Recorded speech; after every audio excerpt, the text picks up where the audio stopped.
Bismillahirrahmanirrahim. Assalamualaikum warahmatullahi wabarakatuh. Apa kabar anak-anak? Mudah-mudahan selalu sehat dan tetap semangat dalam belajar.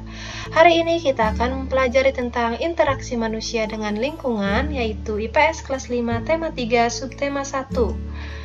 Manusia adalah makhluk sosial, artinya manusia tidak bisa hidup sendiri. Manusia memerlukan lingkungan untuk berinteraksi. Apa yang dimaksud dengan lingkungan? Lingkungan adalah segala sesuatu yang ada di sekitar kita, alam dan seisinya, baik yang diciptakan oleh Tuhan Yang Maha Esa, atau lingkungan alam, dan yang diciptakan oleh manusia, atau lingkungan buatan merupakan lingkungan. Di sini ada contoh lingkungan sosial, di mana manusia saling bekerja sama, saling membantu satu sama lain untuk memenuhi kebutuhannya. Berikut juga ada contoh lingkungan budaya.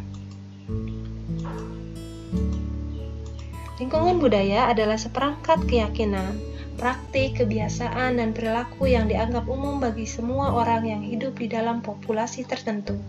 Lingkungan budaya dapat membentuk cara setiap orang berkembang, mempengaruhi ideologi dan kepribadian. Berikutnya juga ada lingkungan ekonomi, di mana manusia saling bertransaksi, melakukan jual beli untuk memenuhi kebutuhan masing-masing, dan masih banyak contoh lingkungan lainnya. Oke, langsung saja kita ke definisi interaksi. Interaksi adalah hubungan timbal balik, saling mempengaruhi antara satu individu atau kelompok dengan individu kelompok lain. Di lingkungan manapun, setiap orang tidak akan dapat menghindari dari interaksi. Di rumah, di sekolah, di lingkungan masyarakat, di lingkungan budaya, di lingkungan ekonomi akan terjadi interaksi.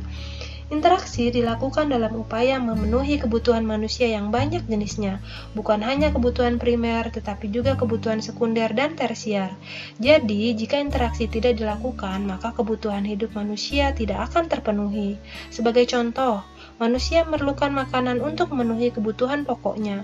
Untuk itu, manusia harus memperoleh bahan makanan dengan cara berinteraksi, misalnya dengan penjual makanan.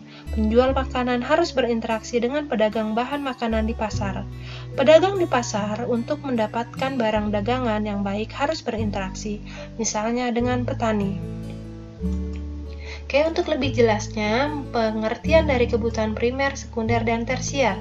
Kebutuhan primer adalah kebutuhan yang harus dipenuhi untuk bertahan hidup, yaitu pangan atau makanan, sandang atau pakaian, dan papan atau tempat tinggal.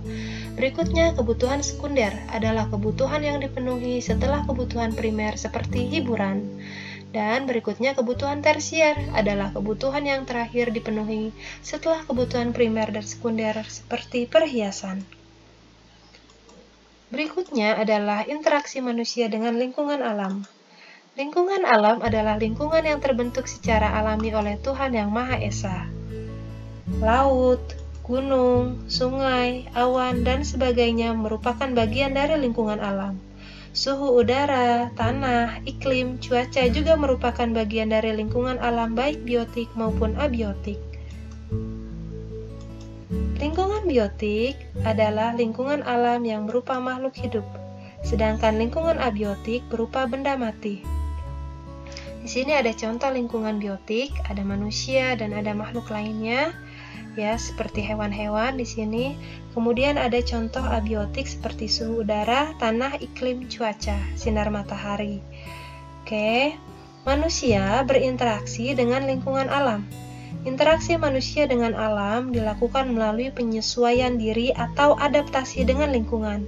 Contohnya petani menanam padi menyesuaikan dengan waktu tanam.